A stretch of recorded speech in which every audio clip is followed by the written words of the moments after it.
Salut tout le monde, très heureux de vous retrouver. Vous avez vu, j'ai pris un petit peu des habitudes de vous publier ces podcasts dans la nature, et c'est vrai que la marche favorise toujours, enfin en tout cas il me semble, la réflexion par l'observation des phénomènes, et notamment en ce qui nous concerne, des phénomènes astrologiques, des phénomènes aussi sociologiques. Et ce podcast qui intervient au moment de la nouvelle lune, qui s'est mise en place très précisément hier soir, peu avant minuit, et donc l'occasion d'évoquer très modestement deux notions philosophiques que sont la phénoménologie et le constructivisme.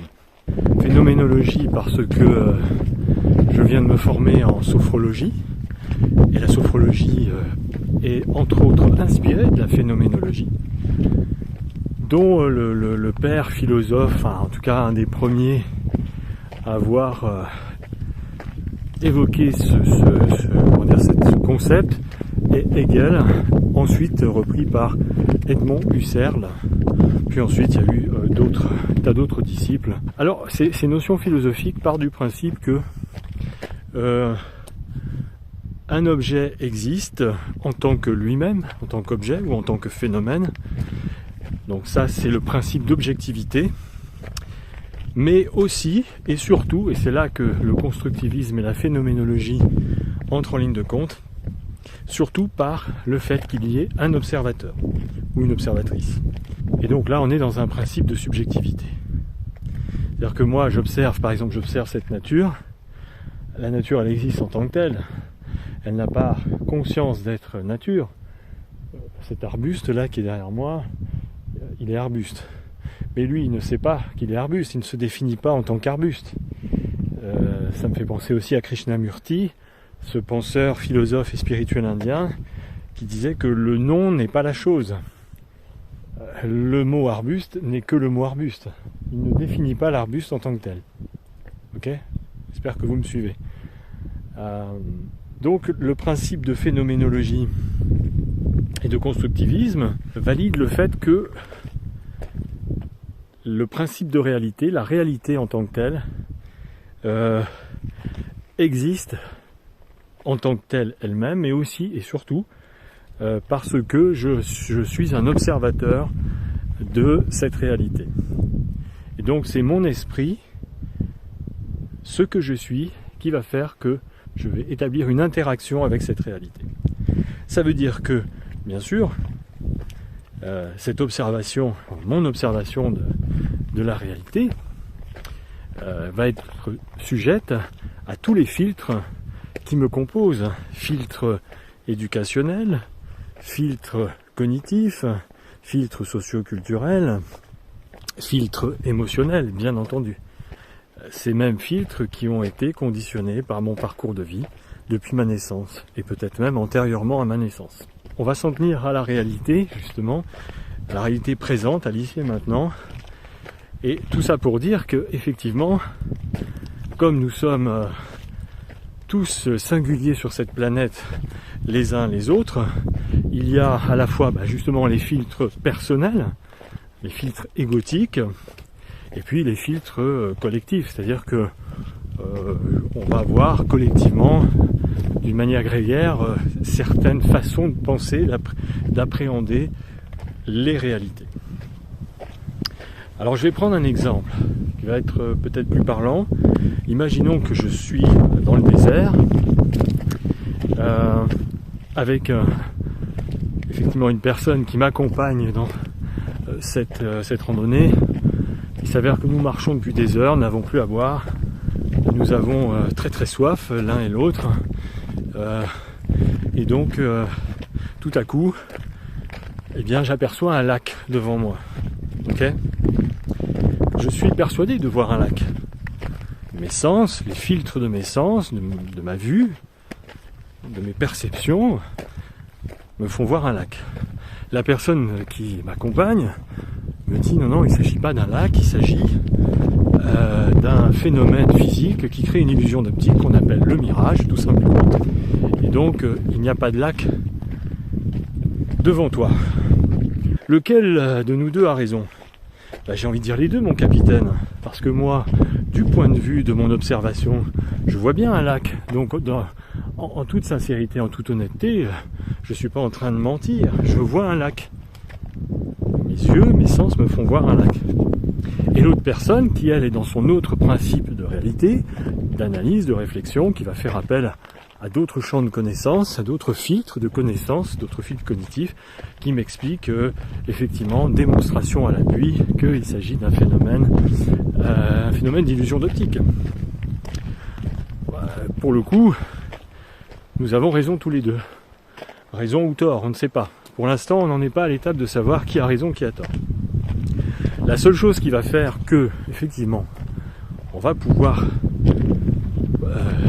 vérifier la réalité en tant que telle, en tant qu'objet, et non pas en tant que observation, c'est-à-dire d'une façon subjective, personnelle, eh bien c'est d'aller se confronter à cette réalité, c'est d'aller au cœur de la réalité, donc d'aller vers ce qui me semble être un lac, ou pour l'autre personne, un phénomène d'illusion d'optique. Et c'est seulement là que nous allons avoir connaissance. Si tant est, bien sûr, que nous acceptions de faire le voyage vers ce supposé lac ou ce mirage. Donc, ce voyage prend du temps. Il faut marcher, il faut se déplacer, on risque de s'épuiser encore plus, on risque du coup d'accentuer notre soif. Voilà. Alors, pour peu en plus que, en outre, nos sensations, nos subjectivités par rapport au sujet observé, par rapport à cette réalité observée, viennent se greffer des informations. Imaginons qu'à ce moment-là, nous ayons des radios. Et donc moi, on me dit, oui, vas-y, tu vas pouvoir étancher ta soif.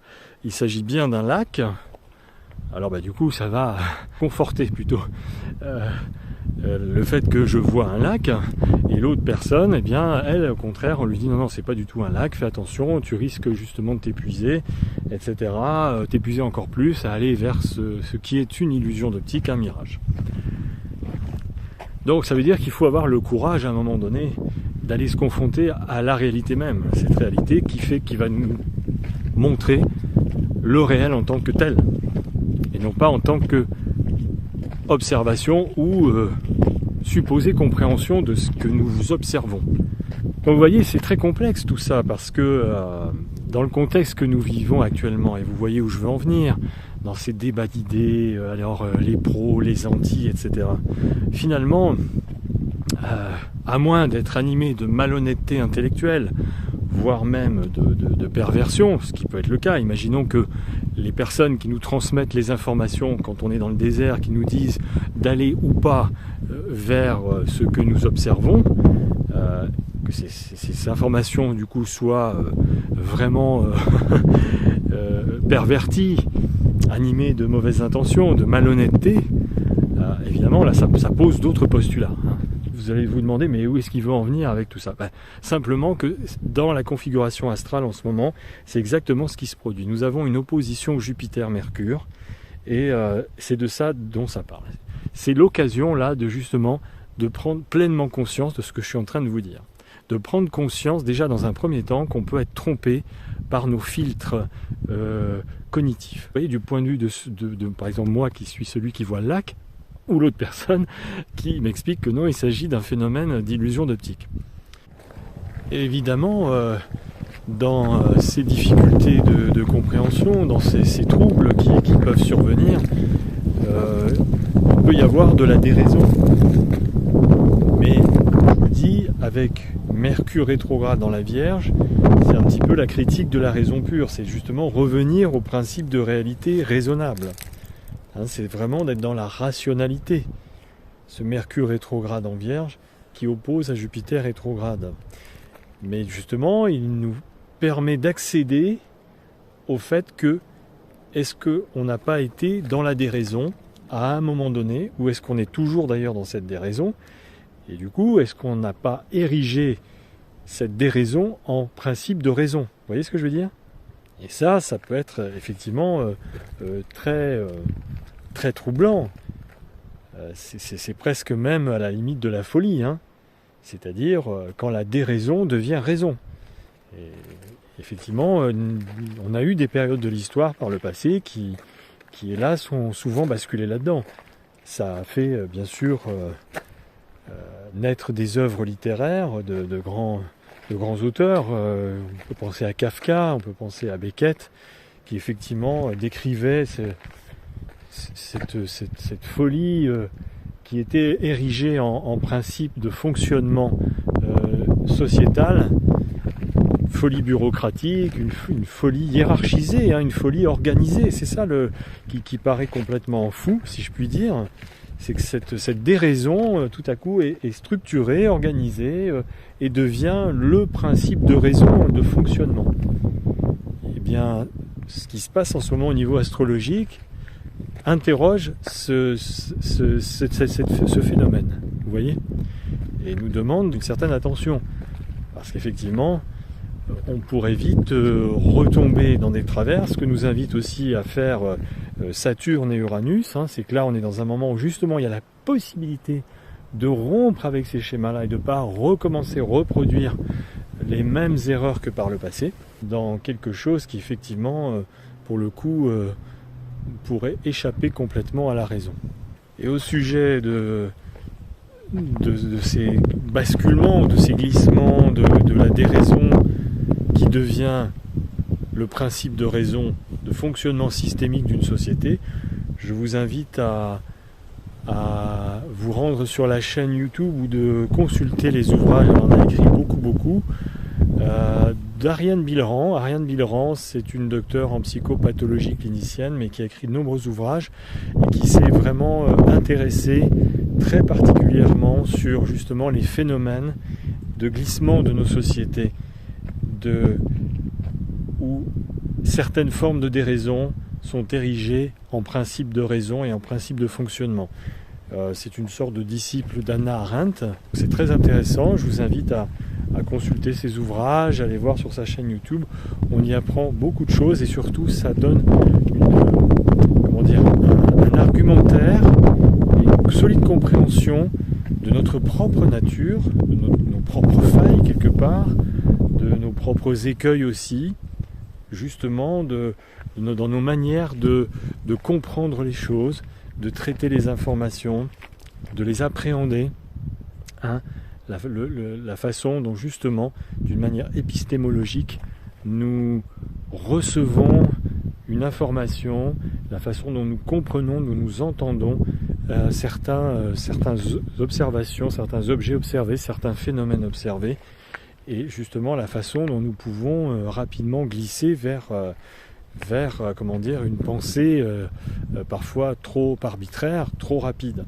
Alors c'est très raccord justement avec l'opposition Mercure-Jupiter du moment qui nous invite, de par leur position d'opposition et rétrograde, à prendre le temps de réfléchir, prendre le temps de lire, prendre le temps d'analyser, parce que c'est de ça dont il s'agit, bien décortiquer, bien analyser les choses que nous vivons, les phénomènes que nous observons, et de manière à être dans le principe d'objectivité dont je parlais au début de cette vidéo.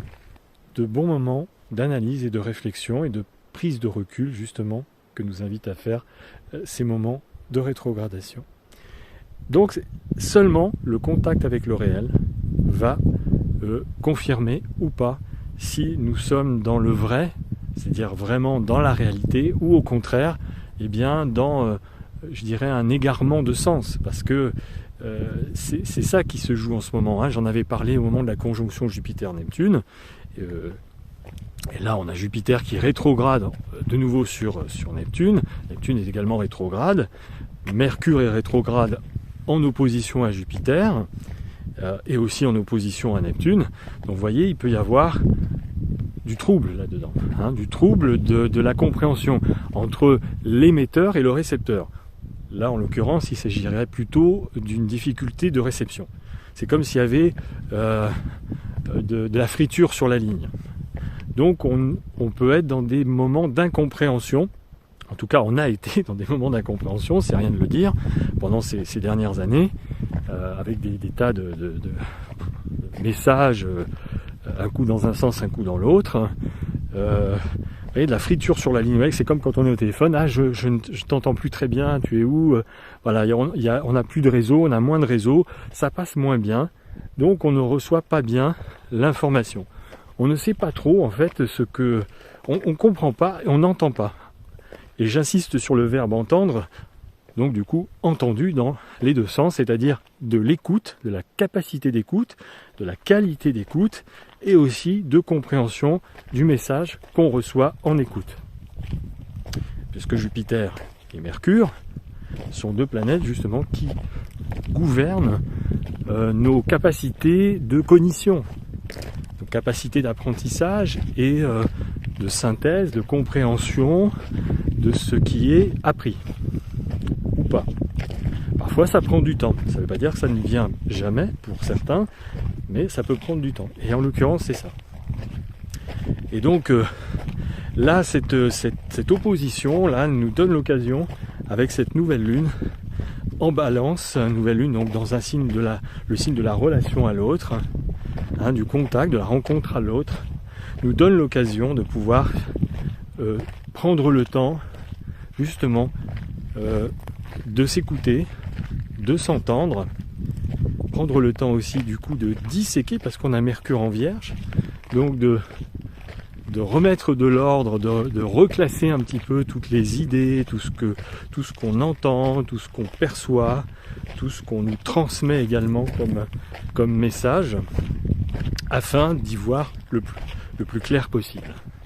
Et surtout, je reviens à ces principes de constructivisme ou de phénoménologie, c'est-à-dire de s'en tenir à la réalité. Tout ça pour vous dire que on est dans un moment où des vérités, et ça j'en ai déjà parlé il y a très très longtemps, que j'étais pas inquiet, c'est qu'à un moment donné, la réalité vraie, objective, va apparaître.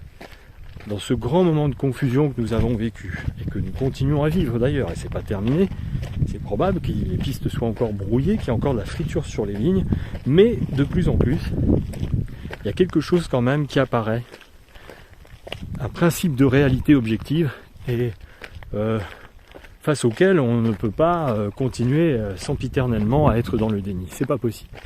Voilà. Donc il y a un moment donné, il faut s'en tenir à cette réalité vraie, objective, où effectivement il n'est plus question d'être dans des une épistémologie observationnelle comme ça, qui n'est que subjective et qui ne dépend que des filtres cognitifs qui m'animent ou qui animent mon voisin. Voilà.